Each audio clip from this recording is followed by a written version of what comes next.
już zaraz zaczniemy nasz webinar o skutecznej transformacji cyfrowej. Zanim jednak zaczniemy, jeszcze poczekamy sekundę, dwie na osoby, które się jeszcze logują, a w międzyczasie zachęcam do zadawania, do napisania nam na czacie, czy nas słyszycie, czy nas widzicie bez problemu, czy widzicie prezentację, stronę tytułową teraz w tym momencie.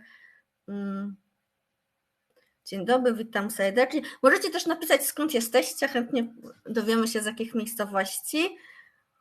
Widać, słychać, super, wszystko widać, słychać. To bardzo się cieszę z tego powodu. Widać, to jeszcze ostatnie 20 sekund na zalogowanie się. Słoneczne Gliwice, zazdroszczę, w Warszawie panują. Fundacja Kościuszkowska wita, DPS Poraj, witam. No dobrze, 13:01, myślę, że możemy już powoli zaczynać.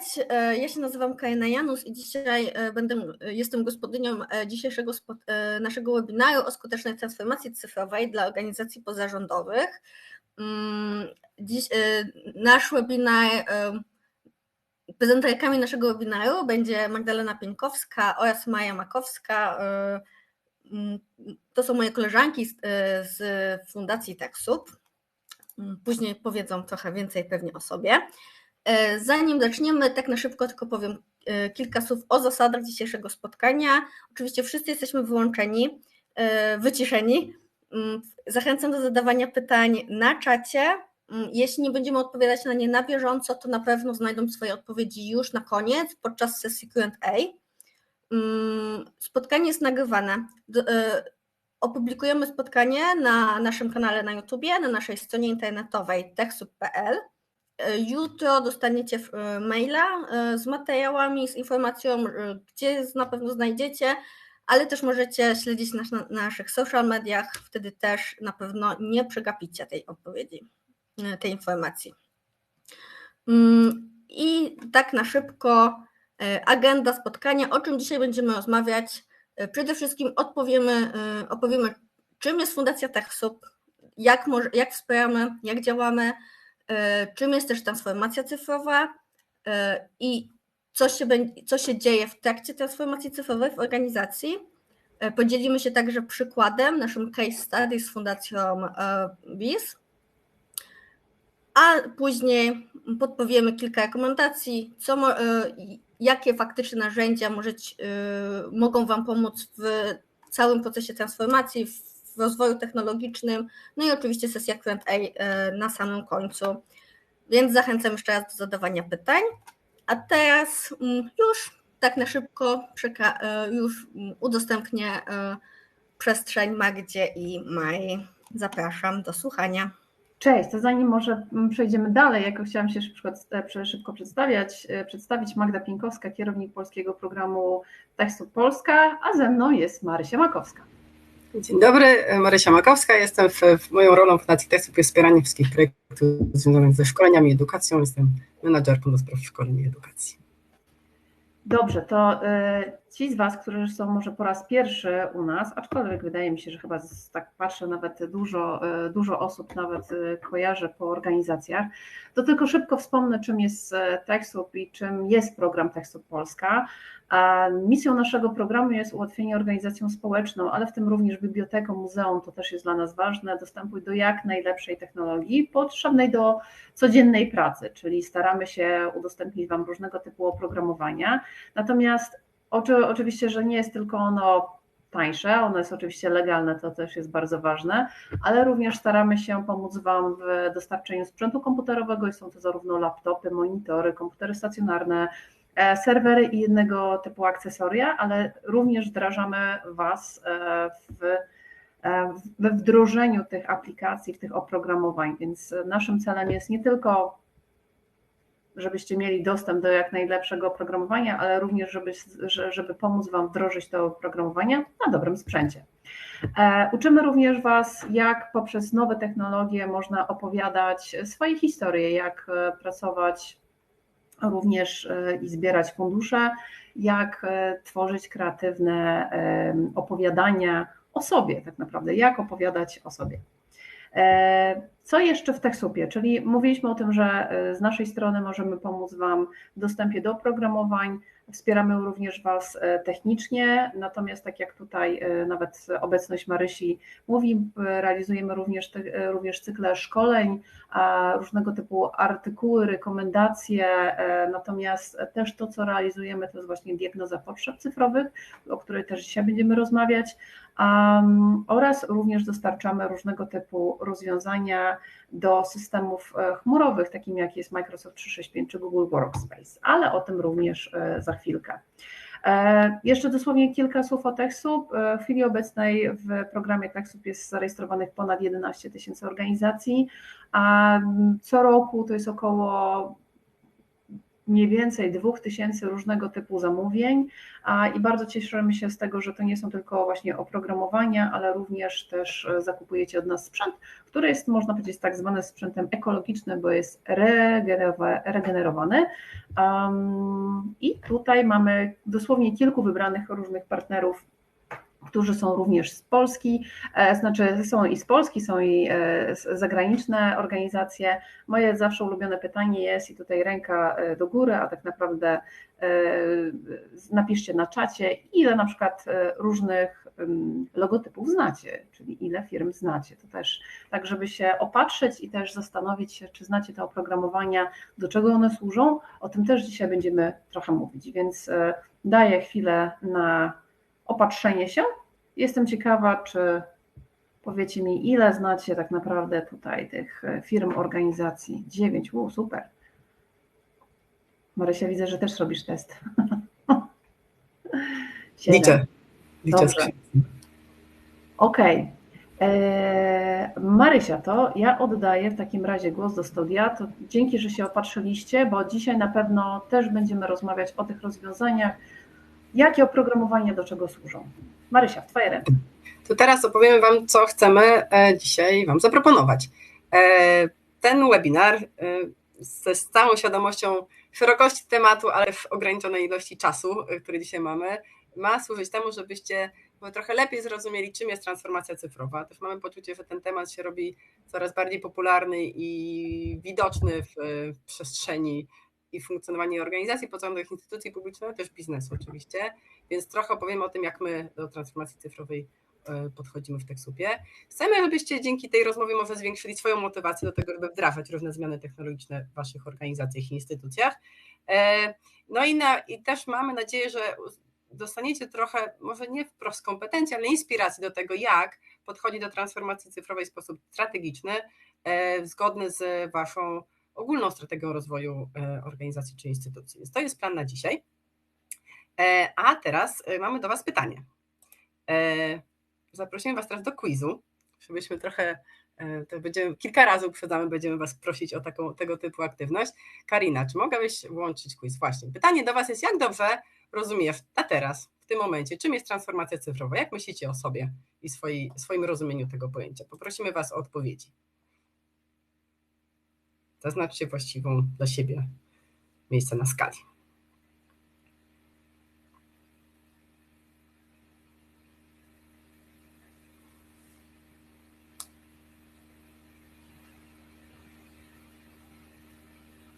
Potrzebujemy jeszcze chwili.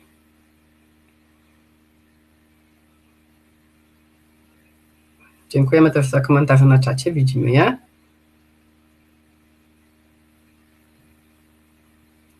Kto jeszcze? Zapraszamy.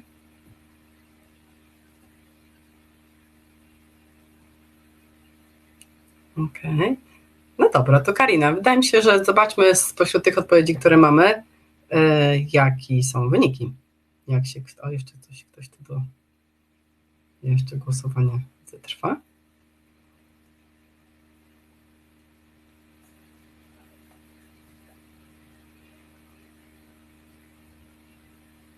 Okej, czyli mamy dosyć zróżnicowane wyniki. Część z was czuje, że już ma podstawową wiedzę,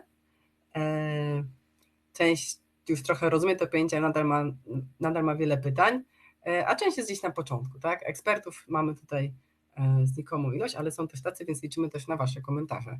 To byłoby super, żebyśmy jakoś wspólnie też mogli budować tą siatkę pojęć. Okej, dobra, to w takim razie zamykam, przejdziemy teraz z powrotem do slajdów. Okej, dobrze. No to zobaczmy w takim razie, zacznijmy snuć tę opowieść. Czym jest transformacja cyfrowa?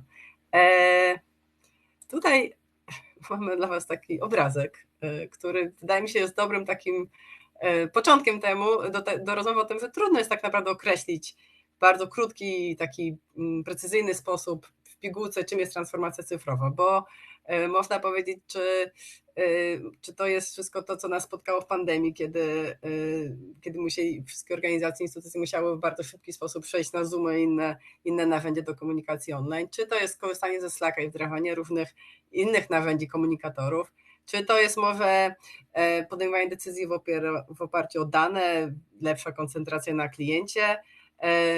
To jeszcze słowo agile też jest bardzo tutaj wchodzi, które wszystko to, co jest elastyczne, dynamiczne, jeżeli chodzi o zarządzanie instytucjami. Chmura to jest kolejny tak zwany buzzword, które łączy się z przechodzeniem, z wdrażaniem różnych technologii.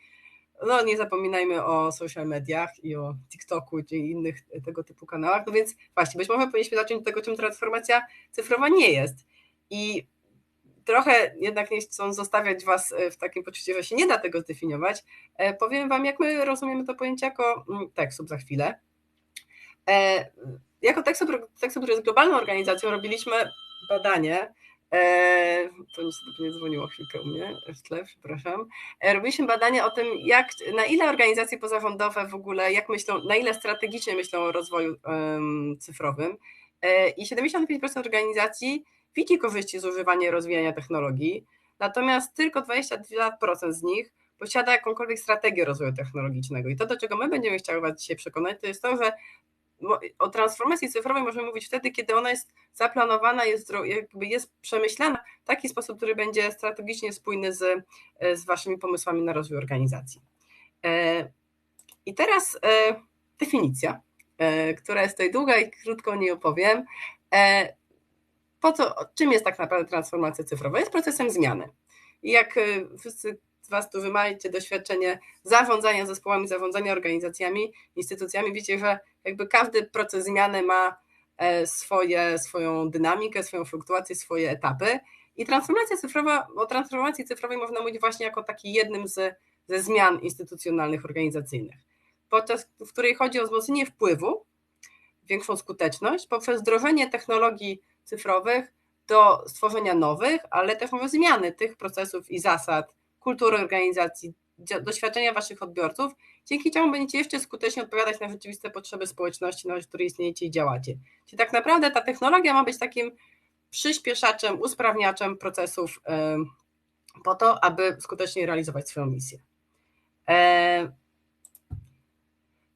Teraz z tej długiej definicji, jeżeli byśmy wyciągnęli to, co jest najważniejsze, to że to, co podlega transformacji, tak jak w każdej procesie zmiany, to jest to, że należy zmieniać technologię używaną, stosowaną w organizacji, ludzi, ich kompetencje, ich podejście, ich wiedzę i procesy,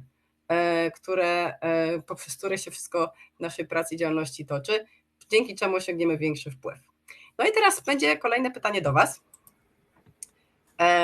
Karina, czy mogłabyś włączyć tutaj nam quiz? Pytanie drugie do Was to jest, co według Was jest najtrudniejsze do zmiany w Waszych organizacjach, Waszych zespołach, Waszych instytucjach? Czy to są ludzie, czy to są procesy, czy to są technologie?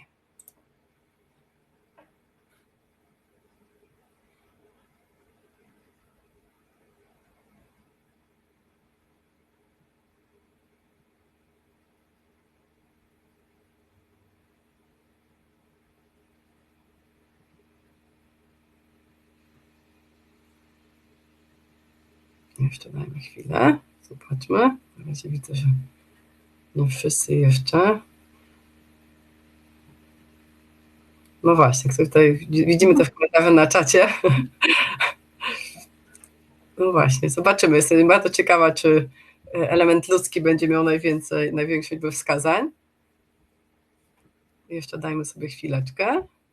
jest na razie dosyć wyrównany jednak z przewagą czynnika ludzkiego.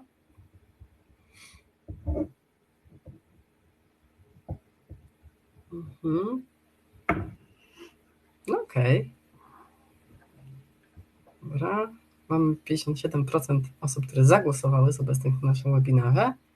To co, może Karina pokażemy wyniki? No jeszcze tutaj. Okej, pojawiają się głosy odmienne, nie ludzie, a procesy. No właśnie. To też jakby znowu, niestety nie mamy to jednej właściwej odpowiedzi, to stawiamy te pytania, żeby zachęcić Was do refleksji nad Waszymi zespołami i organizacjami. No w naszej sądzie wygrał czynnik ludzki, tak, że najtrudniej jest zmienić postawy ludzi. Proces 33% z Was tak wskazało, technologie 19% i procesy wewnątrz organizacji 16%. Znaczy, że jeżeli to miała być jakaś próbka waszych opinii, to wychodzi, że procesy jakby są może najbardziej elastyczne, jeżeli chodzi o zmiany, bo możemy je pewnie jakoś im przyjrzeć, inaczej poukładać.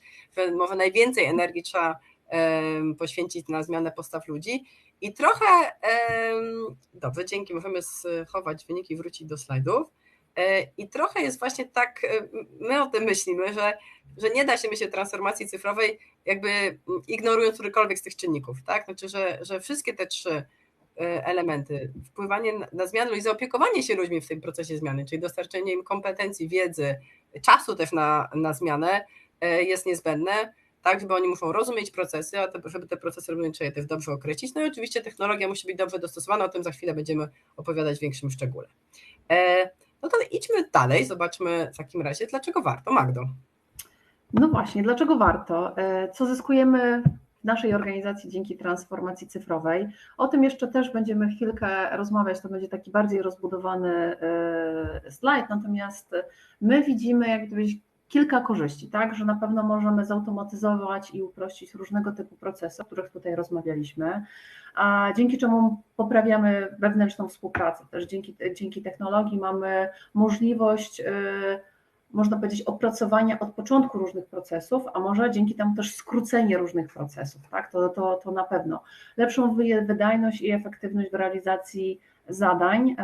My przede wszystkim widzimy to poprzez na przykład takie rzeczy, że możemy wspólnie pracować w jednym czasie na jednych plikach, że nie musimy sobie rozsyłać tego w to i z powrotem i nie gubią nam się te pliki po drodze.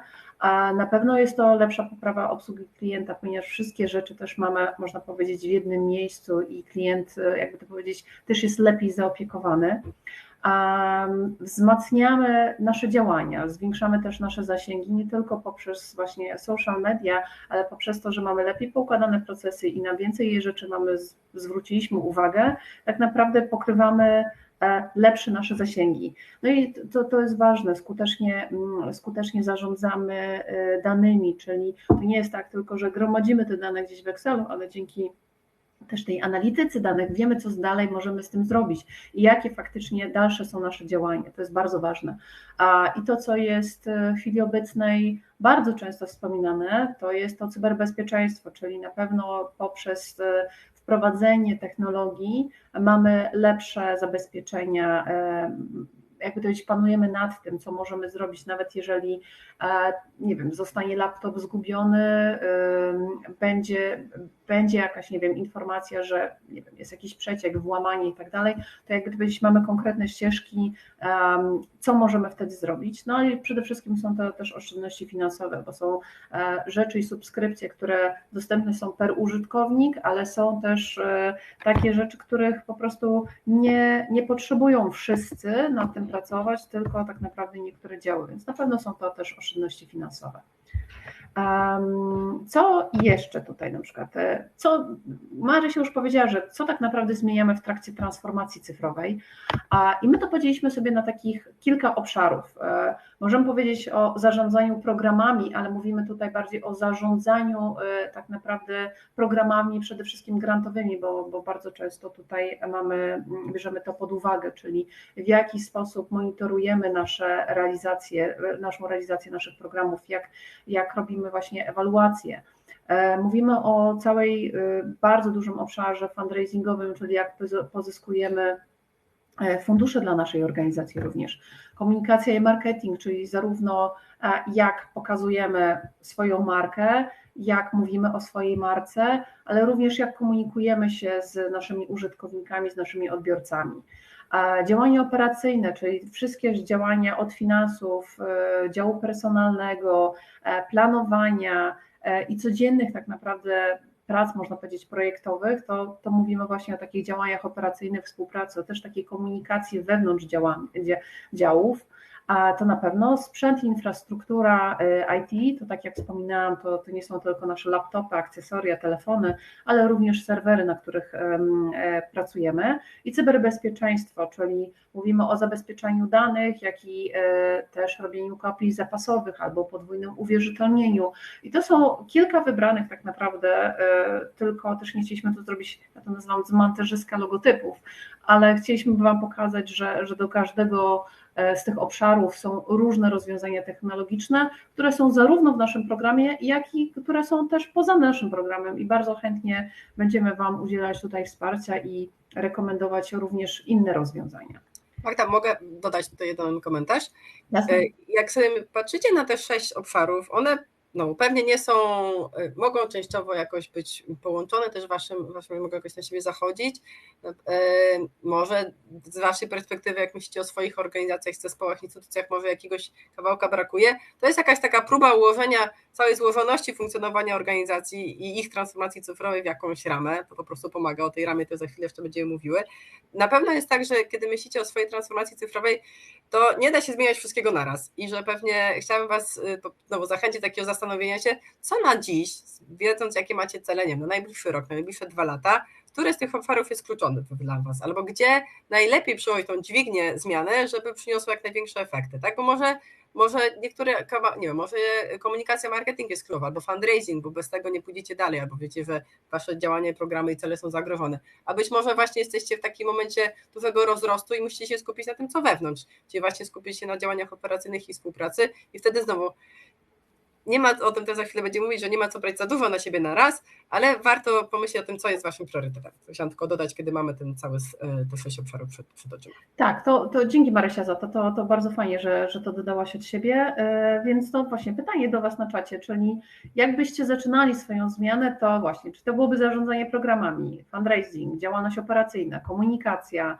sprzęt, czy cyberbezpieczeństwo, więc chętnie usłyszymy też i jeżeli możecie napisać na czacie, od czego wy byście zaczęli, albo co, tak jak Marysia wspomniała, priorytetem u was do takiej zmiany, gdzie najpierw widzicie tą swoją zmianę. Ktoś pisze wiadomość.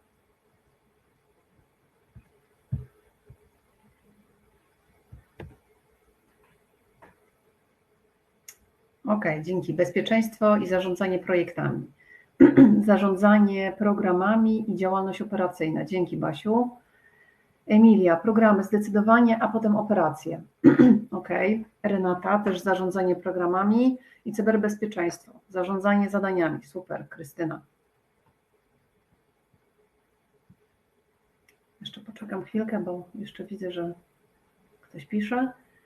Ewa pisze, bezpieczeństwo, zarządzanie, działanie i współpraca. No tak, to jest naprawdę faktycznie, to też jest właśnie ważne dla działania organizacji. Tak. Ja też na przykład nawet z waszych kilku odpowiedzi widać, że też cyberbezpieczeństwo jest takim tematem, który myślę, że po prostu siłą rzeczy i wydarzeń, które się dzieją wokół nas, też wzrasta nasza świadomość, jak ważne jest to. My też to widzimy w TechSupie i też jakby trochę rozwijamy nasze umiejętności wspierania organizacji właśnie w podnoszeniu bezpieczeństwa cyfrowego.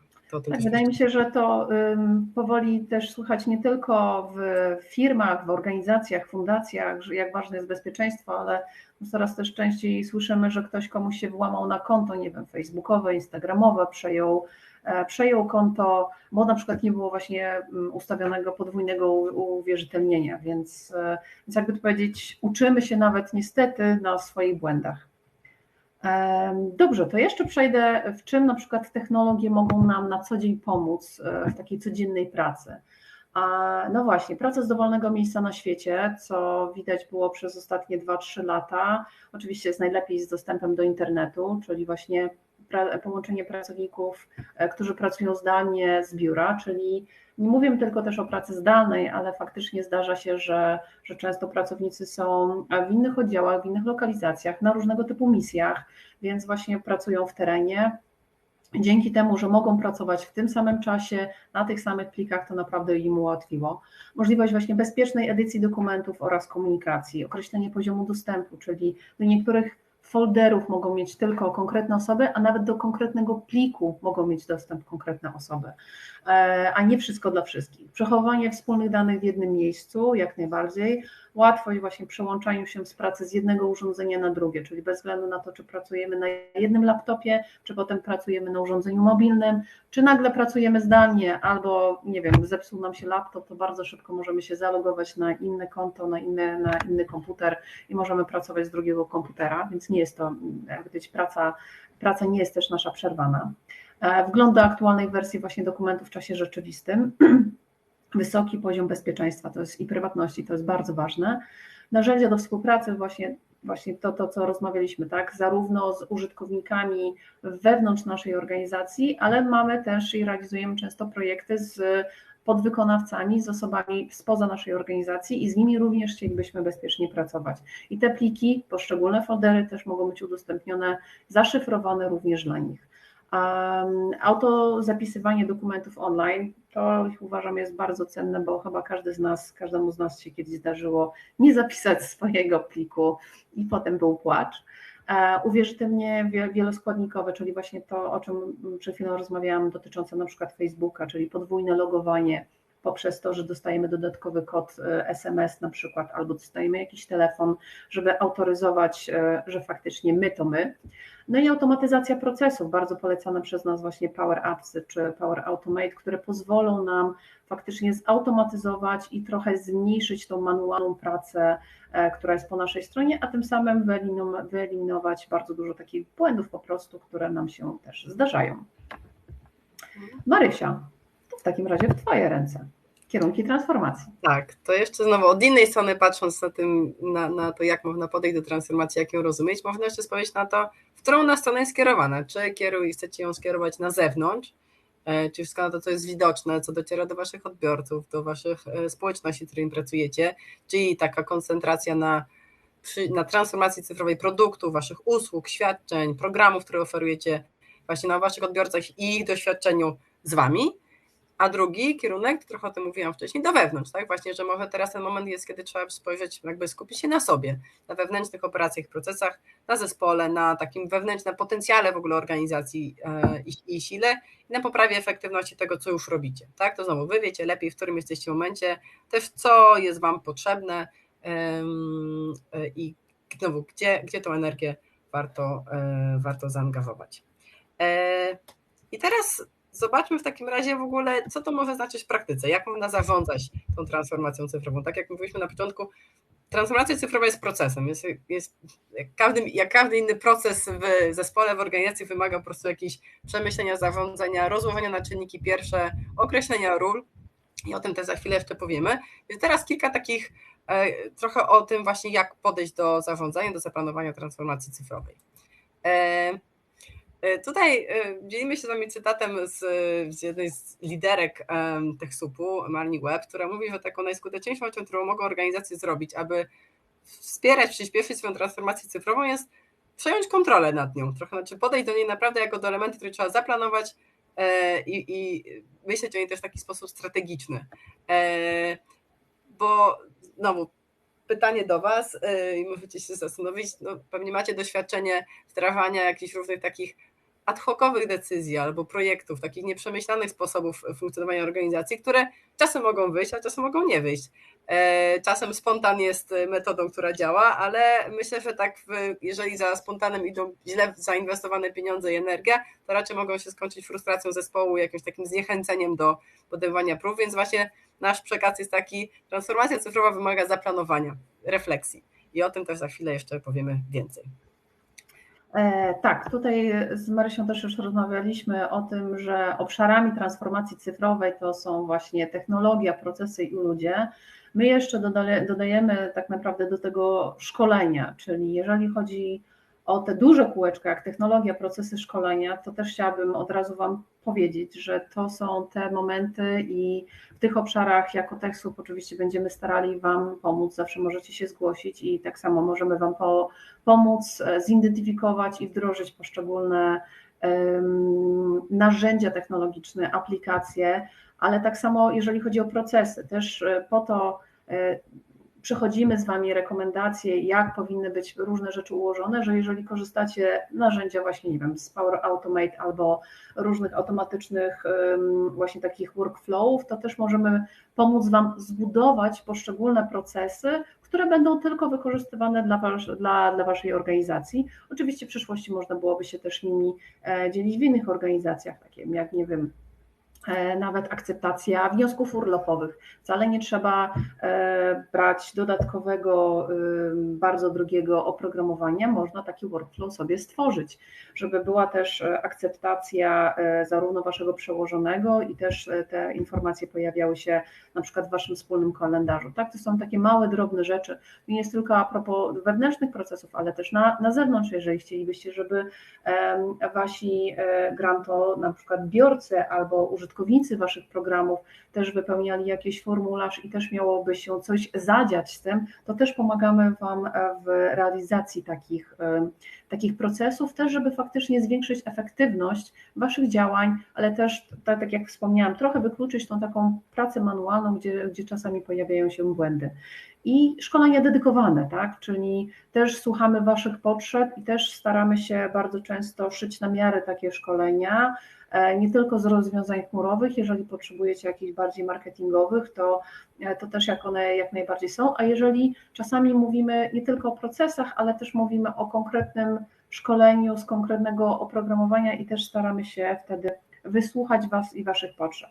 Natomiast jeżeli chodzi o ludzi, to tak jak nawet wspomnieliście dzisiaj w dzisiejszej ankiecie, no to wiemy, że są osoby, które są liderami zmiany, które lubią zmiany, które nie boją się zmian, a będą osoby, które będą potrzebowały na pewno większego wsparcia, będą stawiały opór również i dlatego na przykład jak my realizujemy szkolenia, to też staramy się wcześniej wysłuchać znowu też Waszych potrzeb i też dowiedzieć się, na jakim etapie są wszystkie osoby w Waszej organizacji, żeby dostosować też program, natomiast uczymy się razem i też szkolimy, bo też widzimy, że bardzo fajnie działa metoda, że my Was szkolimy, ale potem jest taki wewnętrzny motyw, że Wasze osoby, które są ciut lepsze i nie boją się tej technologii, uczą, jakby to powiedzieć, podejmują taką wewnętrzną rolę takiego wewnętrznego trenera w Waszej organizacji i uczą na przykład nowych osób albo pomagają właśnie wdrożyć i pomagać tym osobom, które z tą technologią nie są za pan brat, ale po prostu potrzebują wsparcia. Bo kiedy jakby się przejdzie ze 2-3 razy różne procesy razem, to nagle się okazuje, ok, już rozumiem, już wiem, potrzebują po prostu trochę więcej czasu. Więc jeszcze raz, obszary transformacji cyfrowej to dla nas to są właśnie procesy, technologie, szkolenia i w tym jako TechSoup jesteśmy w stanie Wam pomóc. Ludzie oczywiście tutaj są taką, można powiedzieć, tkanką łączną i na pewno są bardzo ważni i jak zostaną zaopiekowani w tym całym procesie. Okej. To ja teraz opowiem Wam wspólnie z Magdą opowiemy o takich 5 krokach, które można zrobić, żeby zająć się swoją transformacją cyfrową. Znowu jesteśmy też ciekawe, bo może Wy jesteście już zaczęliście tę drogę i czujecie, że to już jest taki element zaopiekowany w Waszych zespołach, organizacjach, więc to jesteśmy ciekawe. O każdym z tych 5 kroków krótko opowiemy. Pierwszy, znajdź punkt odniesienia, drugi, zdiagnozuj, trzeci, podejmuj decyzję co i jak, czwarty, wprowadź zmianę i potem zmierz efekty. To po kolei. To jest taki slajd, który jest skomplikowany, postaram się o nim krótko i w pigułce opowiedzieć. Ten punkt odniesienia. Trochę ten webinar może być punktem odniesienia dla Was. Chodzi nam o to, że jak w każdej procesie zmiany, dobrze jest trochę wiedzieć, o czym jest ta zmiana, zrozumieć zrozumieć, w jakiej koncepcji trochę chcecie działać. Znaczy to właśnie transformacja cyfrowa jest na tyle takim właśnie słowem, wytrychem, który każdy może rozumieć różne rzeczy, więc warto sobie zdefiniować tak naprawdę, jak Wy rozumiecie tą transformację cyfrową, gdzie jesteście i trochę odnieść się do jakiejś właśnie szerszej koncepcji. Tak? To, co tutaj widzicie na slajdzie, 5 poziomów dojrzałości cyfrowej to jest taka koncepcja, którą opracowaliśmy w TechSoupie, która pomaga nam określić, na jakim poziomie rozwoju cyfrowego, ale właśnie dojrzałości cyfrowej jest organizacja. I znowu ten układ taki schodków, on nie jest do końca takim precyzyjnym oddaniem tego, jak o tym myślimy, bo to raczej jest proces, to jest taki cykl tak naprawdę, który się nie kończy.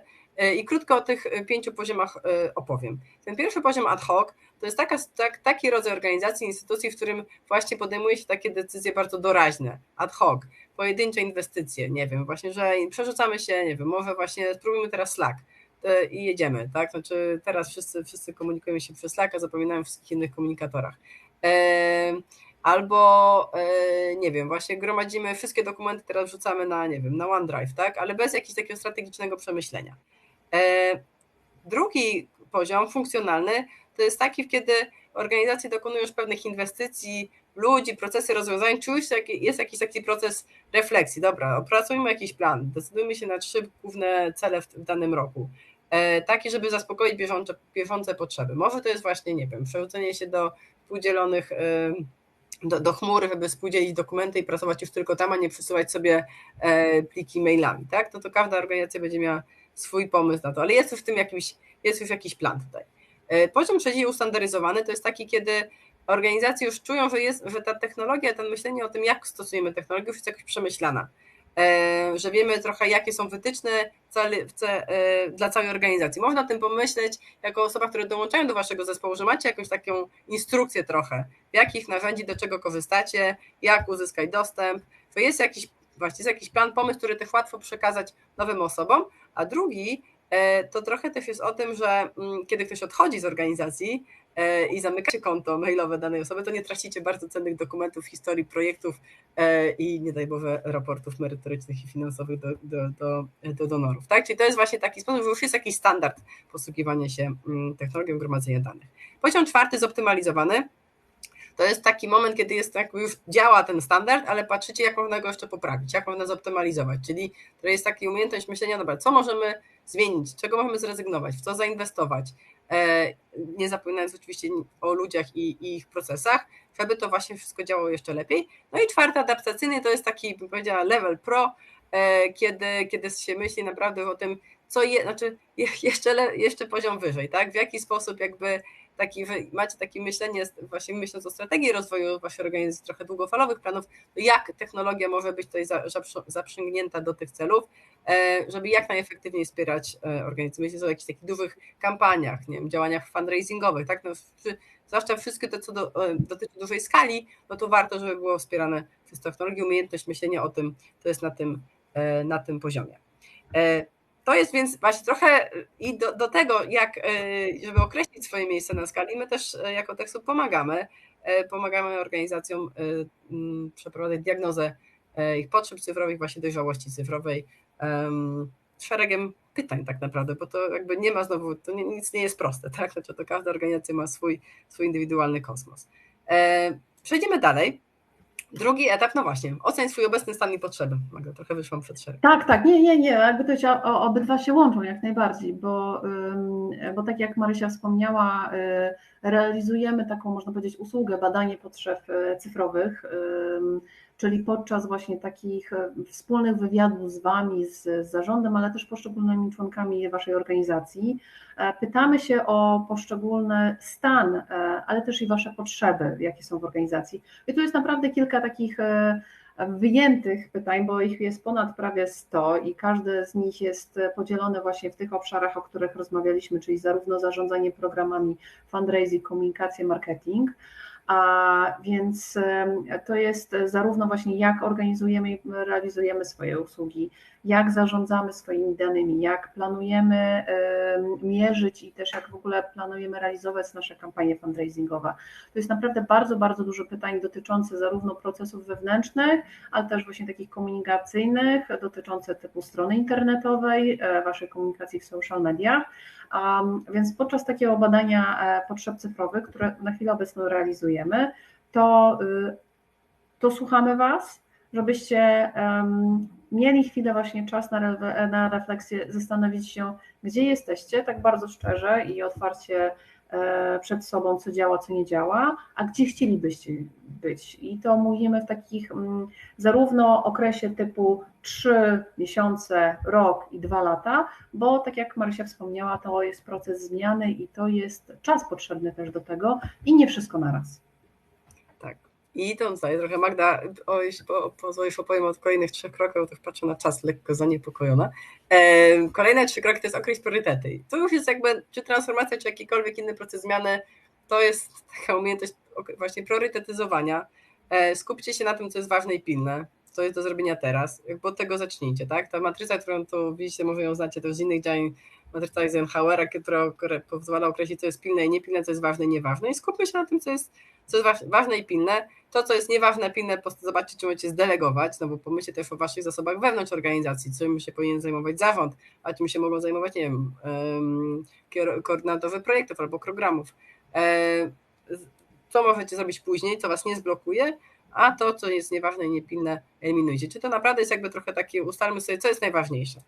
Kolejne, 4 to jest to, zajmij się właśnie tym, co pilne i ważne, i tu jest po prostu rozplanowanie, tak? Znaczy tutaj pokazujemy wam jakąś grafikę z Asany, ale tak naprawdę to właśnie pomyślcie, w jaki sposób skutecznie zaplanować, jak przypisać rolę, kto powinien co zrobić, tak? Znaczy, trzeba po prostu rozpisać, jak transformacja cyfrowa też można powiedzieć o niej, że to jest taki rodzaj projektu, programu, który trzeba zrealizować z czasem, rolami, energią, którą trzeba włożyć, i też trzeba pomyśleć, kiedy będzie na to dobry moment. I ostatni krok, no to jest jakby przyglądajcie się temu, co to przynosi, tak? Czy zachodzi jaka jest zmiana, czy widzicie, znaczy pomyślcie, co tak naprawdę chcecie zaobserwować, to te wskaźniki też warto sobie określić na początku, co chcecie zmienić, czy to się udało, co robicie inaczej. No i najważniejsze, jakie wnioski wyciągacie z tego doświadczenia. Tutaj jeszcze za chwilę pokażemy właśnie jakby taki historię organizacji Biura Inicjatyw Społecznych z Krakowa, kiedy właśnie też trzeba po prostu poddawać refleksji, to na ile to, jak wprowadzacie zmiany cyfrowe, się sprawdza w waszej organizacji, znowu, bo nie ma jednego modelu. Magda. No właśnie, czyli od czego trzeba zacząć? Po co chcemy zrobić tą transformację? Czyli co chcesz osiągnąć? Tak jak powiedziałam, zastanówcie się, gdzie jesteście, ale również gdzie chcielibyście być.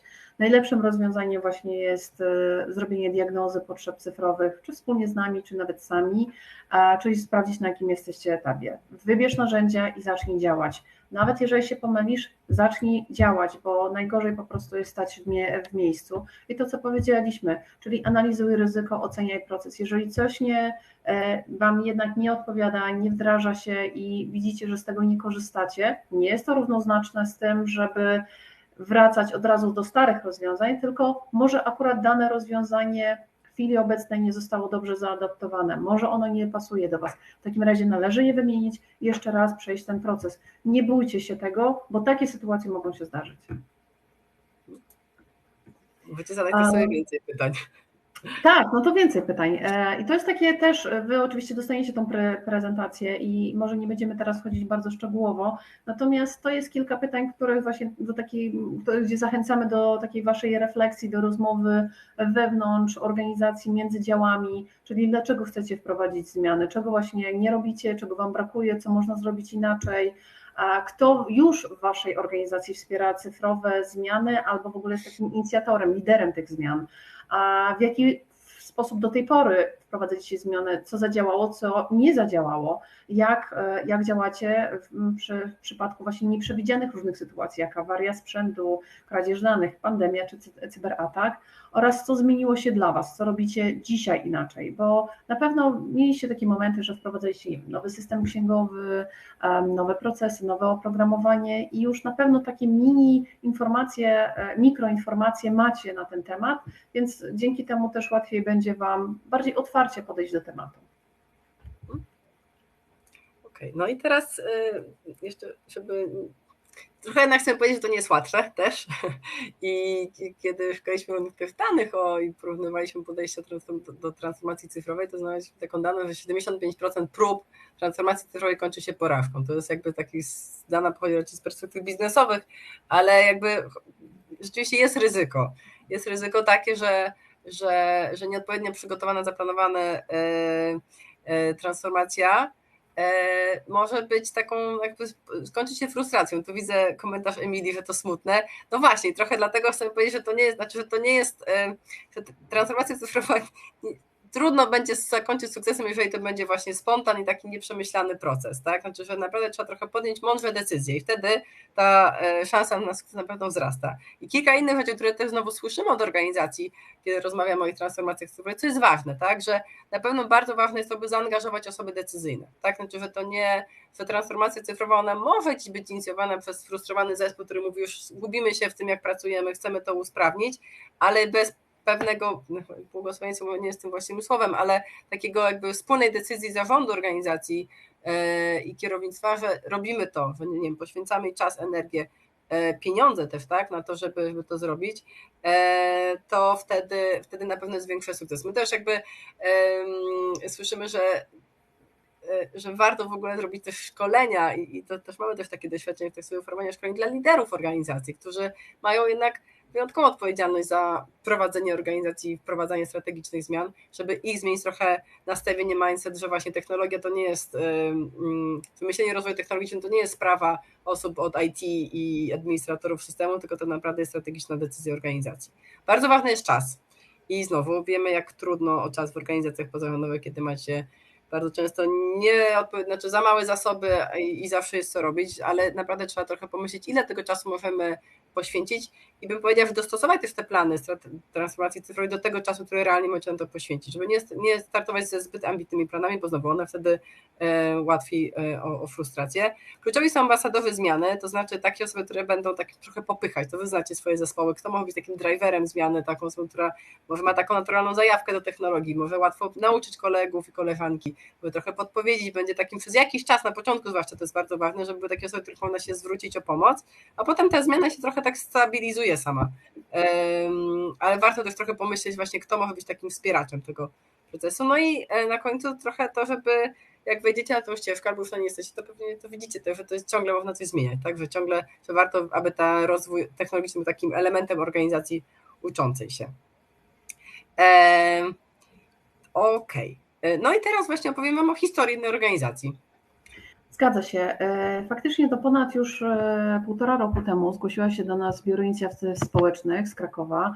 Bardzo fajna organizacja, jest to parasolowa organizacja działająca właśnie w województwie małopolskim przede wszystkim, która zarówno wspiera proceduralnie i finansowo różne organizacje pozarządowe właśnie w zakresie rozwoju organizacji, działalności społecznej, współpracy, ekonomii, również oferują szkolenia i konsultacje dla liderów, natomiast również ich dylematem było to, że widzą, że organizacja już ma teraz około 20-25 członków i powoli jednak widać, że potrzebna jest jakaś z jednej strony centralizacja tych wszystkich procesów, z drugiej strony lepsza na pewno komunikacja i jakiś taki wspólny zakres działania, więc to, co zrobiliśmy z nimi, to właśnie przeszliśmy wspólnie diagnozą potrzeb, tak jak już wspomniałam, to jest około 100 pytań i sam proces trwał nawet do 3 tygodni, bo to jest zarówno czas na to, żeby organizacja wypełniła dosyć szczegółowy właśnie arkusz, ale też żebyśmy przeprowadzili z nimi wywiad i doprecyzowali różne nasze odpowiedzi, bo może się okazać, że my na przykład coś nie zrozumieliśmy w ich odpowiedzi,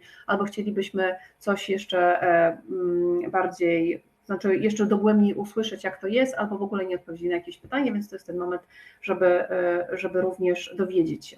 Oczywiście tutaj bardzo ważna jest ta relacja pomiędzy nami a organizacją, żeby wzbudzić też po dwóch stronach takie poczucie bezpieczeństwa i też zaufanie, bo też dzielicie się swoimi, można powiedzieć, może nie porażkami, ale też tymi sytuacjami czy zagrożeń, czy widzicie, że jakieś tematy są niezaopiekowane, więc my też jesteśmy po to, żeby Was usłyszeć i usłyszeć o Waszych problemach. My nie chcemy, żeby tam była malowana trawa na zielono i żeby było wszystko genialnie, bo inaczej nie oznaczałoby to, że nie potrzebujecie tych zmian. Więc po takiej diagnozie bardzo szczerej i bardzo, tak jak mówię, w takim dużym poczuciu zaufania po obydwu stronach opracowujemy raport z rekomendacjami. I tutaj również podjęliśmy taką decyzję, że opisujemy stan rzeczywisty i rekomendacje różnego typu. Przedstawiliśmy też taki, można powiedzieć, planowany harmonogram zmian z podziałem na przykład, co naszym zdaniem można byłoby wspólnie z organizacją wdrożyć w przeciągu na przykład kluczowych 3 miesięcy, potem 6, potem 12, no i również plany na przyszłość, tak? Więc najdłużej nam zajęło to, żeby też organizacja wewnątrz ustaliła, ok, mamy już dane, mamy już informacje, wiemy co chcemy, musimy zdecydować się, czy kiedy i jak to wdrażamy. Więc to było to 10 tygodni, bo oni też potrzebowali sobie przeanalizować różne za i przeciw i zdecydować się na konkretne rozwiązania. Kiedy się zdecydowali na konkretne rozwiązania, to już było, można powiedzieć, to już jest najłatwiejsze, podjęcie decyzji na tak albo na nie i wdrażaliśmy z nimi faktycznie rozwiązanie, na które się zdecydowali. Tutaj akurat była migracja do środowiska Microsoft 365 i potem już poprzez 2 tygodnie tak naprawdę był już rozpisany cały cykl szkoleń, czyli zarówno konfiguracja, migracja skrzynek, ale również rozpisane szkolenia dla administratorów i dla użytkowników, tak żeby każdy w tym samym czasie nauczył się tego narzędzia, żeby nie było ktoś, że jest bardziej wyszkolony, a ktoś jest mniej wyszkolony. Czyli tak naprawdę były bardzo kluczowe 2 tygodnie, żeby każdy mógł wprowadzić te zmiany, można powiedzieć, na poziomie podstawowym. Miłe jest to, że jeżeli, tak jak Marysia wspomniała, cały czas to jest organizacja ucząca się, więc oni co jakiś czas, nie wiem, co pół roku wracają do nas po kolejne szkolenia, tylko o level wyżej, bo chcą bardziej zaawansowane usługi dotyczące SharePointa, OneDrive'a, chcą bardziej zaawansowane rzeczy dla administratorów, więc to jest bardzo, bardzo ważne, żeby cały czas się szkolić. Jeżeli już mamy ten poziom podstawowy, możemy przejść poziom wyżej. Jeszcze jedno a propos BIS-u, no to te korzyści, które stricte były dokonane w Fundacji BIS podczas tej transformacji, no to właśnie była ta komunikacja i współpraca, czyli też wybranie konkretnego jednego narzędzia do komunikacji wewnętrznej, ale też właśnie udostępnianie plików w czasie rzeczywistym, bardziej efektywne spotkania zespołu online, bo na przykład na Teamsach zostają nam notatki, zostaje nam czat, możemy wrócić zawsze do tego spotkania, łatwiejsze planowanie zadań poprzez na przykład użycie tutaj aplikacji Planner, tak? Operacyjne procesy w organizacji, czyli właśnie to, że jest kopia zapasowa w chmurze na wypadek utraty danych, a bezpieczeństwo i ujednolicenie skrzynek pocztowych. Wcześniej organizacja działała u 3 różnych prowajderów, były zarówno skrzynki, no były 3 różne, że tak powiem, rodzaje skrzynek, no i też automatyzacja procesów. Jeżeli chodzi o pracowników, no to też zauważyli, że są bardziej chętni do nauki, do rzeczy i bardziej gotowi, to co wspomniałam, gotowi do wzajemnej pomocy, że też szkolimy wewnętrznych trenerów, którzy potem, jeżeli na przykład przychodzą nowe osoby, są tymi osobami, które wdrażają i pokazują, jak działa dany proces w tej organizacji. A no właśnie, kultura szkoleń trenerów zaczęła się rozwijać. Marysiu, w Twoje ręce. Tak. No właśnie, to teraz co rekomendujemy? Trochę czego my się uczymy też od organizacji, z którymi pracujemy. Trochę będziemy powtarzać te wątki, a trochę też jakby sobie podkreślić to, co jest najważniejsze z naszego punktu widzenia. Planujcie z wyprzedzeniem, tak? Unikajcie wprowadzania takich zmian technologicznych pod presją czasu. Myślę, że pandemia była świetnym przykładem też dla naszego zespołu, jak w takim jednak w napięciu, tak? Musieliśmy wszyscy przejść do pełnej pracy zdalnej. Nawet jeśli jako nasza organizacja nie była gotowa, mieliśmy całą infrastrukturę, ale jednak wcześniej pracowaliśmy w większości z biura. Nie odkładajcie tych zmian na jutro. Pomyślcie, co możecie zrobić naprawdę dziś, jutro, w sensie takim, żeby pomyśleć, co jest krótką, jest dostępne jako sukces bliski, bo to też napędzi energię w zespole. Konsultujcie się z profesjonalistami, ale też, ja bym powiedziała, z profesjonalistami, z innymi organizacjami, które mogły już wprowadzić różne rzeczy. Jakby wiemy, jak bardzo uczące może być posłuchanie o doświadczeniach innych. Szukajcie też, weryfikujcie informacje na własną rękę, bo to tutaj chodzi o i przegląd narzędzi, właśnie o koszty, o to, jak się za to zabrać. To są takie rzeczy, które warto trochę poszerzyć swoją wiedzę. Bądźcie gotowi na to, żeby zrezygnować z tych rozwiązań, które nie działają, które nie sprawdzają, które wprowadzają więcej chaosu niż was wspierają. Czasem zostawienie narzędzi, do których ktoś jest przywiązany, też nie jest łatwe w zespole, bo to znowu jest jakiś proces też emocjonalny, który zespół musi przejść. I na końcu pomyślcie o tym trochę, to bardziej jest taki komunikat liderów organizacji, do osób, którymi kierują, trochę, do jakiego etapu chcecie prowadzać ten cały proces partycypacyjny zespołem, a co może nie warto, znaczy może nie warto tracić energii i po prostu oznajmić zespołowi, że to są takie decyzje, tak? Znaczy ten moment partycypacji, znaczy poziom partycypacyjności znowu każdy z waszych organizacji będziecie mogli sobie określić, sami. Okej. I znowu tak trochę zbierając i puentując, tak wylądujemy chyba dobrze z czasem, podejmujcie decyzje w oparciu o dane, tak? Czyli musicie zacząć naprawdę od zrozumienia swojej obecnej sytuacji. Przyjrzyjcie się temu, co chcecie usprawnić, dlaczego, zrozumcie to gdzie tak naprawdę, co wymaga zmiany.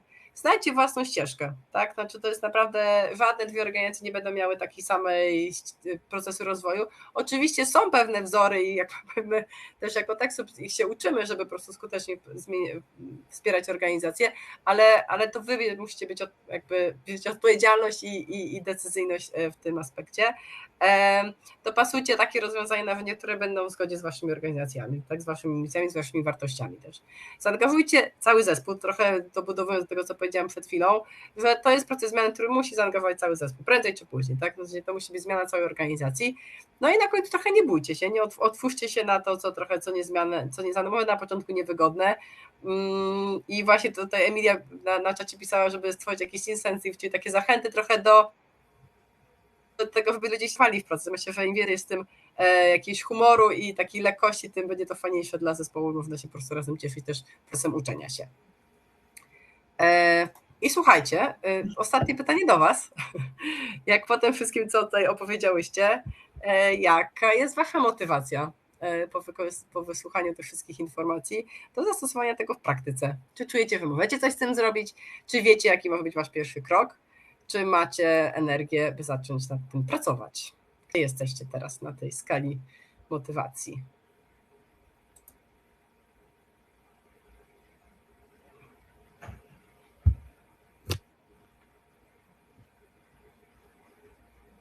Okej, to tutaj sprawdzamy, ile osób jeszcze tu z nami jest i nas słucha.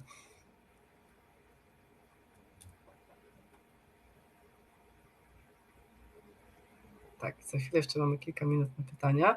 Jeżeli już macie pytania, jeszcze czekając też na resztę głosów, jeżeli ktoś ma jakieś pytania, to śmiało wpiszcie je już do tej sekcji Question and Answers. Na chwilę postaramy się nie odpowiedzieć. Okej, super. Widzimy, że jednak większość osób czuje, że może coś z tym zrobić i o to nam chodziło. Wiecie, jaki jest pierwszy krok, albo macie większą energię, żeby zacząć nad tym pracować. Bardzo wam dziękujemy za te wskazówki. Okej, to w takim razie dzięki za super, bardzo się cieszę, o to nam chodziło, więc jeszcze spływają jeszcze odpowiedzi. To Karina, chyba w twoje ręce teraz.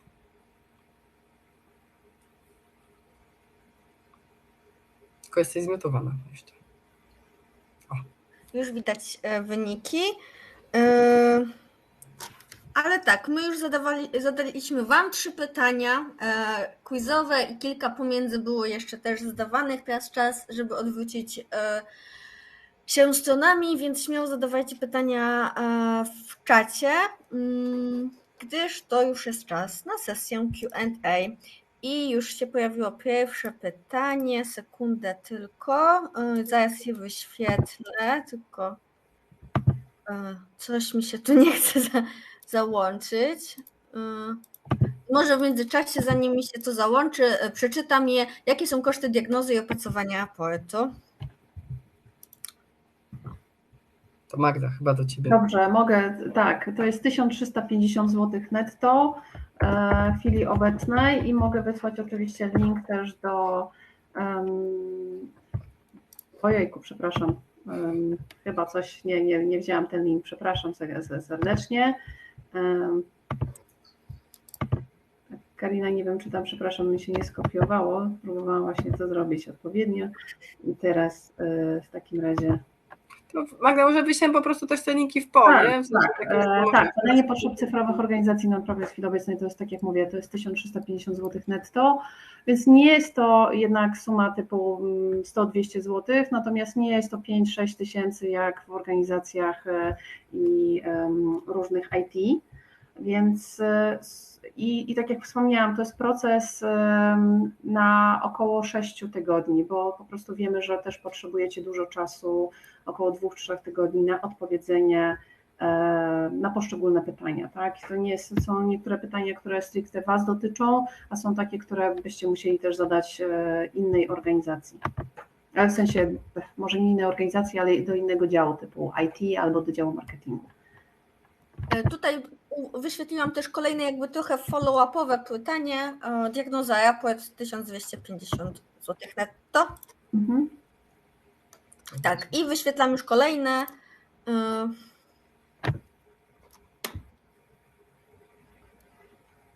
Czy wspieracie jedynie organizacje, które mają formalną rejestrację, czy również takie, które nie są sformalizowane? W chwili obecnej diagnoza potrzeb cyfrowych jest tylko dla organizacji, które są u nas, można powiedzieć, które są w programie tekstu, bo po prostu je trzeba dodać, można powiedzieć, do koszyka i wtedy też się uruchamia cały proces, więc w chwili obecnej jest to usługa dla organizacji, które są zarejestrowane w programie. Dobrze, już wyświetlam kolejne, a w międzyczasie też na górze będziecie mieli taki pasek oceń webinar, wypełnij ankietę. Zachęcam też w międzyczasie, jednak zachęcam bardziej do skupienia się na pytaniach i zadawania. Tu pytanie o Authentii. Jakie są oferty szkoleń z Authentii, bo to u nas priorytet. Możemy zrobić w ten sposób, bo akurat nawet dzisiaj z przedstawicielem Authentii rozmawiałam, bo też będziemy wprowadzać jeszcze może dodatkowe produkty Authentii. Spróbujemy zrobić w ten sposób.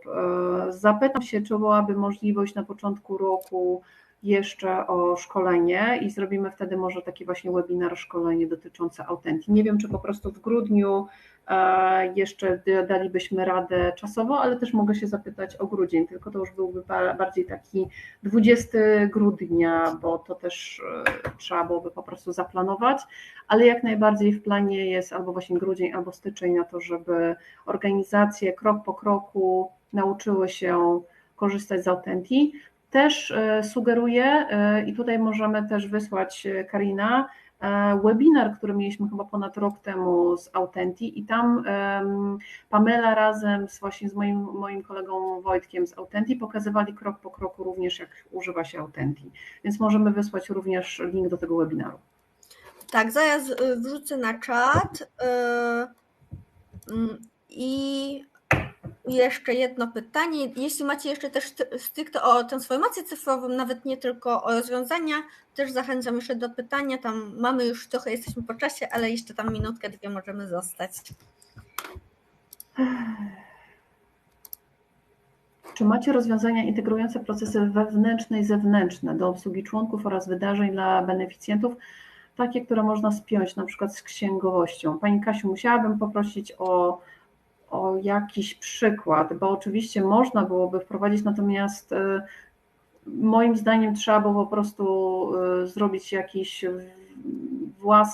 własną automatyzację, bo musiałabym po prostu poprosić o przykład jakiegoś procesu, bo albo jest może do tego konkretne oprogramowanie, typu ktoś coś zamawia i to mówimy bardziej o takich systemowych, o systemach bardziej sprzedażowo-marketingowych, które mogą być powiązane z obsługą klienta i z księgowością, albo mówimy o jakimś wewnętrznym po prostu procesie, który mógłby być uszyty na miarę, więc musiałabym trochę więcej, więc Pani Kasiu, możemy się spotkać, albo Kasiu, przepraszam, bo mówiliśmy sobie na ty, możemy też oczywiście chętnie, proszę się najwyżej odezwać do nas na kontakt@texud.pl i możemy porozmawiać na ten temat i też chętnie wysłucham i zobaczymy, czy mamy takie rozwiązanie gotowe, czy na przykład trzeba byłoby takie rozwiązanie przygotować dla Państwa. Dobra. Pokazują się coraz więcej pytań. Ale wiesz co, Karina, jest takie pytanie, czy zaplanowany jest kolejny webinar rozwijający poruszone dziś tematy, czy dalsze procesy ewentualnie związane z diagnozą. To ja odpowiem na to, że dokładnie tak, bo my, jak też mogliście zobaczyć, ten webinar realizujemy to w ramach projektu finansowanego z grantu instytucjonalnego dla naszej organizacji. Właśnie dokładnie to jest nasz plan też na przyszły rok, by rozwijać, dzielić się z Wami taką jakby bardziej konkretną też wiedzą, bo to jest taki prowadzający webinar, więc też będziemy dzielić się z Wami i szkoleniami, webinarami, ale też różnymi materiałami edukacyjnymi, które będziemy też wrzucać na naszą stronę, ale też na nasze kanały w social mediach, więc właśnie trochę taki jest nasza intencja, żeby trochę tą transformację cyfrową przybliżyć też Wam i też móc się dzielić z Wami na bieżąco, więc jakby nie podajemy teraz dat, ale to jest dokładnie, to jest też nasz plan na najbliższe miesiące, żeby więcej takich szczegółów i każdy z tych obszarów rozwinąć. Jeszcze było pytanie wcześniej, jakie są koszty szkolenia ambasadorów, liderów. Marysia, to chyba pytanie do Ciebie, bo to najczęściej Ty je prowadzisz. Tak, tylko właśnie myślę, że to wszystko zależy od złożoności, ilości czasu. Jeżeli bylibyście zainteresowani takim szkoleniem, to po prostu najlepiej jest do nas trochę napisać, żebyśmy mogli też zrozumieć lepiej potrzeby i skalę, bo być może jeżeli będzie zainteresowanie większe, to możemy i zrobić taką formę webinarową jeszcze jakby tylko dotyczącą właśnie przywództwa w transformacji cyfrowej, ale też możemy pomyśleć o rozwiązaniach takich warsztatach online, które wtedy będą już odpłatną ofertą, więc to jakby nie chcę rzucać kwotami, bo to z kolei to też nie jest moja odpowiedzialność w organizacji, ale jakby też chętnie usłyszymy, jeżeli byście byli zainteresowani. Tak? Więc to mogą być po prostu dedykowane, mogą być otwarte spotkanie webinarowe, ale może być też już dedykowane stricte dla danej organizacji, uszyte, można powiedzieć, na miarę, tak? Więc... Może Karina byś rzuciła też mail, co? Od razu adres mailu, na który pisać można. Dobrze, już wrzucam. Andrzej Maciejczek, jaką platformę polecacie do prowadzenia webinarów? No właśnie, to dla mnie, no mamy 3 różne rozwiązania, można powiedzieć. Ja, można powiedzieć, w głowie mam takie hasło higiena cyfrowa. Higiena cyfrowa pod tytułem po co korzystać z 3 rozwiązań, które można powiedzieć mają mniej więcej to samo. Pytanie, z jakich funkcji potrzebujecie na co dzień. Oczywiście można powiedzieć, że jest rozwiązanie Zoom, super, jest rozwiązanie Teamsowe, jeżeli pracujecie na Microsoft 365, to polecam, no bo dzięki temu macie wszystko w jednym środowisku i jeżeli na przykład jesteście też małą organizacją i chcecie zapanować nad swoją wysyłką e-maili albo nawet stworzyć stronę internetową, to na przykład właśnie dobrym rozwiązaniem jest nasze polskie rozwiązanie GetResponse, tak, które oni są połączeni, jakby to powiedzieć, chyba też narzędziem Click Meeting, więc dlatego, jakby to powiedzieć, pokazujemy się tak, jakbyśmy byli w Click Meetingu, ale dzięki temu w GetResponse macie zarówno prowadzenie webinaru, możecie stworzyć stronę internetową, możecie stworzyć landing page, ale również właśnie zarządzać newsletterami i innymi mailingami do swoich użytkowników, więc znowu to jest trochę pytanie, na czym już pracujecie i z czego korzystaliście, i wykorzystanie tych rozwiązań, które też najlepiej pracują, bo to jest jeszcze pytanie, jak duże webinary pracujecie, bo niektóre mają płatne, odpłatne, mają na przykład do 100, do 300, do 1000 użytkowników, więc Panie Andrzeju też trzeba by było tutaj doprecyzować i oczywiście może, nie wiem, czy mieliśmy na taki artykuł, ale może możemy też spotkać się indywidualnie, czy ze mną, czy z zespołem Techsoup Polska i też możemy zarekomendować konkretne rozwiązanie, bo to też patrzymy po prostu właśnie pod względem właśnie tej higieny cyfrowej, czyli też, żeby nie przepłacać za różnego typu rozwiązania, jeżeli one są na przykład w pakiecie albo są po prostu dostępne i to jest dla Was wystarczające. Wszystkie narzędzia są w miarę łatwe do obsługi, więc no tak, my akurat korzystamy z GetResponse, ale niedługo też niektóre, jak będziemy prowadzić na Microsoft 365 różne szkolenia, będziemy prowadzić na Teamsach, właśnie dlatego, żeby Wam pokazać, jak można prowadzić też webinary na Teamsach. Więc my też cały czas uczymy się nowych rozwiązań. I tutaj mamy jeszcze od Pani Krystysy, co polecacie do zarządzania zadaniami i projektami z CRM-u? No Pani Krystyno, to jest pytanie petarda. I znowu pytanie jest, czego potrzebujecie, więc lepiej skontaktować się z nami indywidualnie, bo mogę zarekomendować, nie wiem, bezpłatne i płatne CRM-y, natomiast może się okazać, że te bezpłatne to są tylko tak naprawdę podstawowe jakieś funkcjonalności, a okazuje się, że potrzebujecie o wiele, wiele więcej i te opcje są już płatne. To może lepiej od razu wdrożyć płatne rozwiązanie, które ma jakąś zniżkę dla organizacji non-profit, a tylko pamiętając o tym, że najczęściej nawet nie samo narzędzie dużo kosztuje, ale niestety potem wdrożenie i utrzymanie tego narzędzia i dostosowanie tego narzędzia do Waszych potrzeb.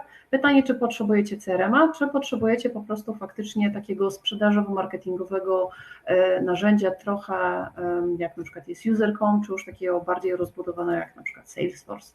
Więc tutaj też no, to jest pytanie bardzo indywidualne i też byśmy ewentualnie poprosili taki kontekst indywidualny, bo każda organizacja ma trochę inne potrzeby. Oczywiście, tak jak Marcia wspomniała, niektóre rozwiązania mogą być podobne, ale i tak muszą być indywidualnie dostosowane do Waszych potrzeb.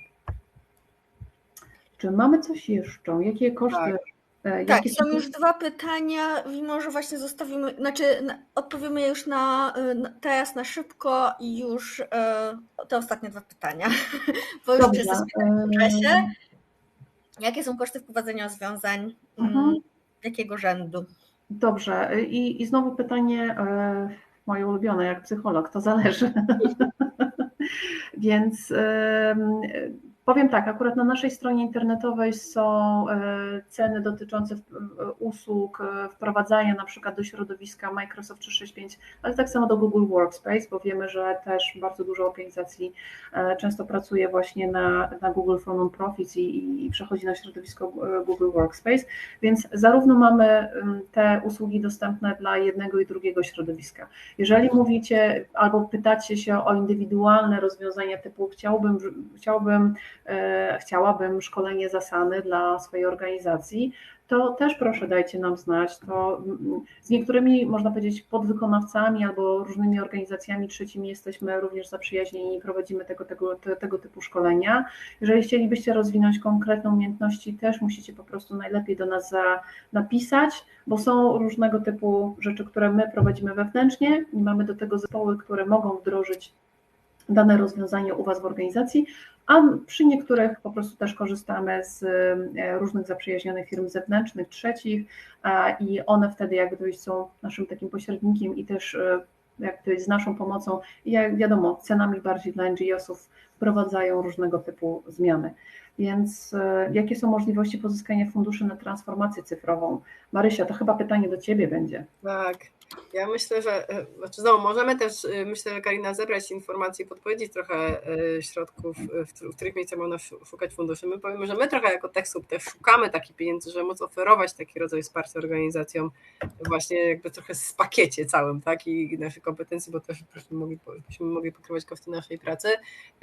Na pewno FIO jest jakimś takim miejscem, w którym można poszukać. Tak ktoś pisał o Erasmusie i prawda jest taka, że oczywiście priorytetem w programie Erasmus Plus jest transformacja cyfrowa, więc wszystkie też takie projekty, które są międzynarodowe, a dotyczą transformacji cyfrowej, też trochę takich modelów można szukać, ale myślę, że jakby postaramy się w mailu po webinarze też podesłać takie miejsca, które wiemy, że mogą być takim obszarem szukania. Bo teraz aczkolwiek to, co wspomniałaś chyba a propos FIO, to chyba do piątku są teraz składanie wniosków, więc może być późno. Tak, ale że też tego typu fundusze mogą na pewno warto przyglądać się wszystkim tym miejscom, które wspierają rozwój instytucjonalny, to właśnie fundusze norweskie też są takim miejscem i ich myślę w tym momencie w Polsce jest całkiem sporo, żeby też się przyglądać właśnie w jaki sposób też pokazać ten rozwój instytucjonalny, znaczy rozwój technologiczny jest elementem wspierania rozwoju instytucjonalnego organizacji. Ale właśnie, może wy macie, jeżeli z kolei ktoś jeszcze ma jakieś własne sugestie, to zapraszamy do podzielenia się, jeśli jeszcze tu jesteście z nami. Tak, pani Krystyna pisała Akademia Menadżera MMSP 4.0. Środki jakieś rządowe też. Tak, i ja tylko powtórzę, że wyślemy materiały, w mailu będzie link do strony, w której będziecie mieli całą pigułkę wiedzy i nagranie, prezentację i też te rzeczy, o których dzisiaj powiedzieliśmy, że Wam podrzucimy. Ja już kończymy webinar, tylko 13 minut po czasie, więc się fajnie wyrobiliśmy. Ja ze swojej strony chciałabym bardzo podziękować przede wszystkim Wam, uczestnikom, że byliście, spędzicie z nami ten czas, tą lekko ponad godzinę. Oraz Magda, Maria, bardzo Wam dziękuję też za zaangażowanie w przygotowanie tego webinaru. I mam nadzieję, że niedługo się zobaczymy na kolejnym. No na pewno, w końcu Marysia zapowiedziała już cykl. Tak. Zapraszamy, bądźcie z nami, jakby przyglądajcie się temu, co oferujemy, bo też będziemy się tym dzielić. Bardzo Wam dziękuję i zapraszamy Was do tej podróży, jaką jest transformacja cyfrowa. Naprawdę to może być bardzo fajna przygoda dla zespołu. Jak najbardziej. To do zobaczenia. Dziękujemy i do zobaczenia.